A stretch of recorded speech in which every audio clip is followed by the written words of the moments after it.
This is the new Nothing Phone 2 and you probably know a lot about it already. The new Nothing OS 2.0, the specs, the new Glyph interface features, and you know the price, which has been highly debated. So it's time to answer the most important question. Should you buy this at 45,000 rupees? Let's answer that. See, to start things off, let me make it clear that this looks and feels like a premium phone. I know it looks a lot like the Phone 1, but I'm okay with that because honestly, I like the Phone 1's design and nothing is right when it says that it wants to create an identifiable design. Think about it. You see any iPhone, you know it's an iPhone. You see any Pixel, you know it's a Pixel. So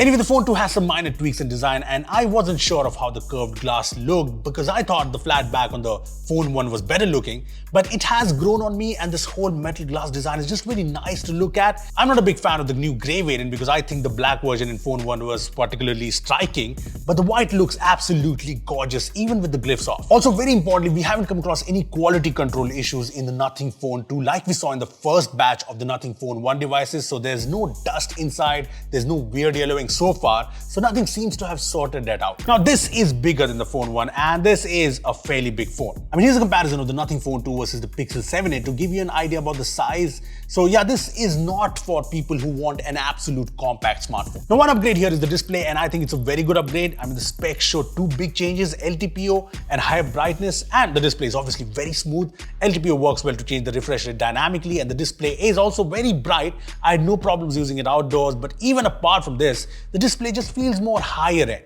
It has very deep blacks, very good colors, it looks beautiful and I think most people will enjoy using this screen. I know some people wanted a curved screen like the one on the OnePlus 11R, especially in this price segment, but this too has its advantages, be it in terms of screen guards or accidental touches. So which side are you on, curved or flat? Also, a special mention to the haptics, which feel very accurate and very good, be it when doing things like typing or even when playing with the Glyph LEDs. Coming back to the back, there's obviously the Glyph LEDs here and it's all about whether you like this or not. Some people find this tacky, flashy, disco lights, but some find it cool. But the more important question is, are they still a gimmick? Honestly, the new Glyph features are actually fun, be it the Google Assistant Lite, the Glyph Timer or the Uber Progress, but yeah, it kind of reminds me of the Dynamic Island in the iPhones. I say that because just like the Dynamic Island, the Glyph interface has some decent functionality, but it's still limited. I mean, the fact that I can see my Uber's progress without having to pick up my phone and check again and again is actually good. But yeah, more third-party apps need to be supported for this to be actually useful.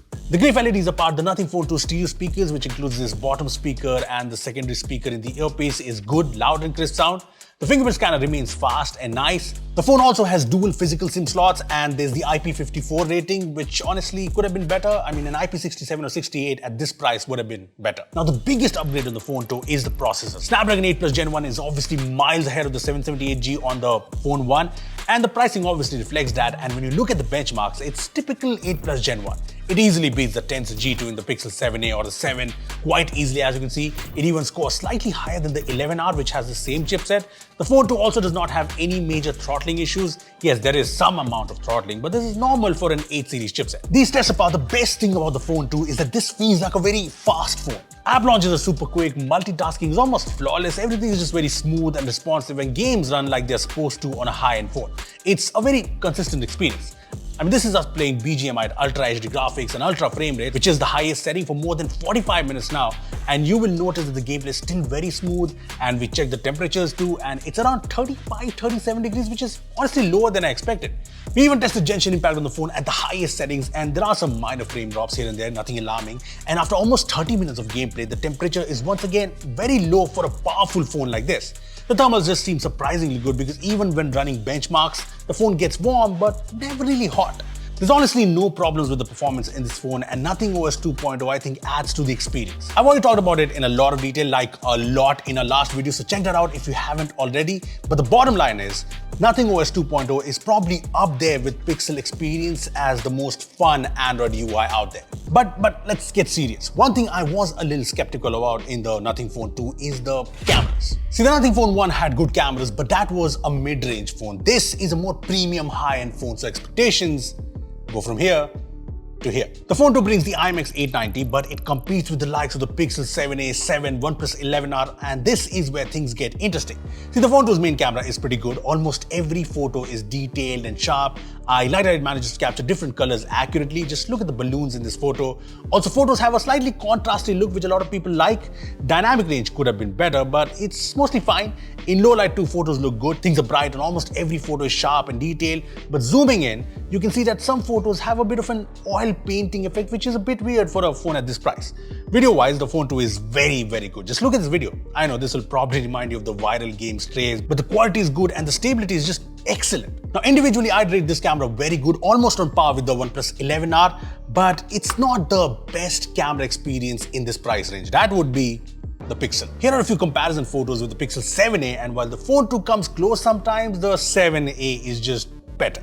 The Pixel photos are more natural, there's better dynamic range, and the Pixel 7a does better at separating the highlights from the shadows. Now, one area where I actually felt the Nothing Phone 2 was better is at videos. The Phone 2 video is way better when it comes to stability, so OIS in the Phone 2 is doing a good job.